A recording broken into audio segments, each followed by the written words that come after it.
करना चाहोगे? सभी आपके मीडिया के साथियों का, जिन्होंने इतना अच्छा कवरेज करके सारा जो सम्मेलन का भी कार्यक्रम था, ये भी जो जलपान का जो कार्यक्रम था, इसको आपने एक कवरेज के रूप में अच्छे से दिखाया। सबसे पहले आपका धन्यवाद। दूसरा, आज हुड्डा साहब के सिरसा आने का कारण, जो लोकसभा में सिरसा के प्रत्याशी बहन कुमारी शैलजा जी की जो 3.25 लाख वोटों के अच्छे मार्जिन के साथ जो जीत हुई, उसके ऊपर आज सभी कार्यकर्ताओं का और सिरसा जिला वासियों का धन्यवाद करने आज सिरसा के परल रिसोर्ट में आए थे। तो आपके माध्यम से भी मैं एक बार पुनः सभी का कार्यकर्ता साथियों का बहुत बहुत धन्यवाद और आभार व्यक्त करूंगा कि जिन्होंने एक मेहनत करके एक अच्छे मार्जिन के साथ कांग्रेस पार्टी को यहाँ जिताने का काम किया। काफ़ी उम्मीदवार है भाई साहब इस चुनावी क्षेत्र के अंदर। अच्छी बात है जी, उम्मीदवार होने चाहिए। कांग्रेस बड़ी पार्टी है और बड़ी पार्टी में उम्मीदवारों का आना जाना और अब दावेदारी भी लगी रहती है। सबको अधिकार है, आप भी अधिकारी हैं, आप भी मांग सकते हैं। कुछ नेताओं की आज जवान भी फिसली है सर कांग्रेस पार्टी में। कोई खास बात नहीं होती, चलता रहता है, जवान फिसलती रहती है, कोई इसमें खास मैं नहीं मानूंगा इसमें कुछ कहना। हुड्डा साहब से, सिरसा विधानसभा से, कालाबाड़ी विधानसभा से, सब सभी नेताओं ने डिमांड करी है कि आपने भी आप डिमांड रखी है? किसी ने कोटी की डिमांड रखी है, किसी ने विधायकी पद की डिमांड रखी है?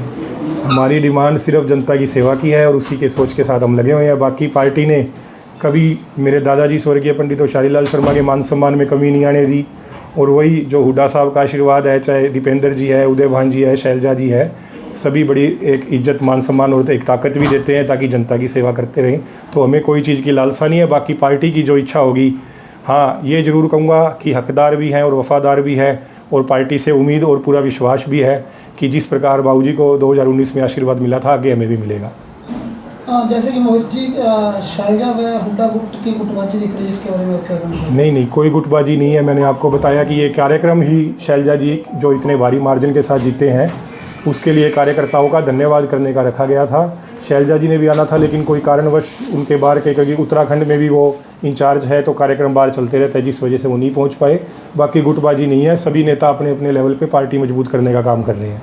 आप कह रहे धन्यवाद दो रहा था ये एक तरह से, तो शैलजा जी वोट मांगे तो आए थे, बताओ सो क्या बोलेंगे? 10 लोकसभा चुनाव जो सीटों पे चुनाव थे, सभी नेताओं की अलग अलग ड्यूटी लगी थी। यहाँ पे हुड्डा साहब नहीं आए, लेकिन प्रियंका जी और उस टाइम में और नेता पार्टी में होते थे, तो सभी आए थे। अलग अलग कार्यक्रम अलग अलग सभी के बने हुए थे। तो इसमें मैं नहीं समझता कि इसमें हम इस चीज़ को गुटबाजी के साथ या किसी चीज़ के साथ देखें। हुड्डा साहब ने आज आपके कार्यक्रम में आकर आपके दादा को याद किया और एक से जलपान कार्यक्रम को बड़ी जनसभा बताया, इसको क्या समझा जाए सर? ये सबका प्यार है जी। जनता का भी मैं बहुत बहुत धन्यवाद करूँगा कि एक जलपान का कार्यक्रम था, सबको फ़ोन किया कि भाई चाय पीनी है, साथ में हुड्डा साहब के साथ आपने आना है। लेकिन हुड्डा साहब को भी वो जनसभा जो हुड्डा साहब ने बोला कि एक विशाल ये एक रैली कर दी, एक रैली पहले करके आए, एक अब कर दी, तो इसके लिए जो हुड्डा साहब ने भी मान सम्मान दिया, उनका भी मैं बहुत बहुत धन्यवाद करूँगा। मोदी 3 महीने बाद विधानसभा चुनाव है, आज धन्यवाद सम्मेलन हुआ है, पर वहाँ के बाद अपने यहाँ कार्यालय में कार्यक्रम रखा गया है, क्या आप विधानसभा चुनाव लड़ने के इच्छुक हैं? या बिल्कुल, इच्छा सबकी होती है जी, इच्छा है और इच्छा भी है और पार्टी के प्रति विश्वास भी है कि ये अच्छा रहेगा जो भी होगा। लेकिन फिर भी जो भी कांग्रेस पार्टी उम्मीदवार ये पांचों यहाँ पे और पूरी लोकसभा 9 की 9 जो अपनी लोकसभा की जो सीटें हैं उन पे उतारेगी, हर जगह जो हमारी रिश्तेदारियाँ हैं, वर्कर्स है, वोटर्स है, सबके लिए जिस प्रकार मेरे दादाजी जाके वोट मांगते थे, उसी प्रकार से प्रचार करने का काम हम भी करेंगे। आपका कितना दावा है यहाँ से कैंडिडेट जो अदर भी खड़े हो रहे हैं मांगने के लिए, तो आप कितना दावा मांगते हैं? अभी मैंने जवाब दिया था कि सबको अधिकार है, आपको भी अधिकार है, आप भी मांग सकते हैं। हमने शुरुआत की हुई है, फॉर्म भरो, 29-28 तारीख उसकी लास्ट है। तो मांगने का अधिकार सबका होता है, ये लोकतंत्र में अधिकार बना है मांगने का, लड़ने का, सबको अधिकार है। लेकिन अपने लिए तो मैं इतनी बात कहूँगा कि मैं हकदार भी हूँ, वफादार भी हूँ, और मेरे दादाजी ने जब ज़िंदगी की अपनी पहली सांस ली थी, वो सांस कांग्रेस पार्टी में ली थी और 57 साल राजनीति करी, और जब 75 की उम्र में जब उनका देहांत हुआ तो आखिरी सांस भी पार्टी के अंदर ली थी। तो पार्टी को भी पुराने समय में जो संघर्ष करते हैं, पार्टी उन्हें कभी इग्नोर नहीं करती।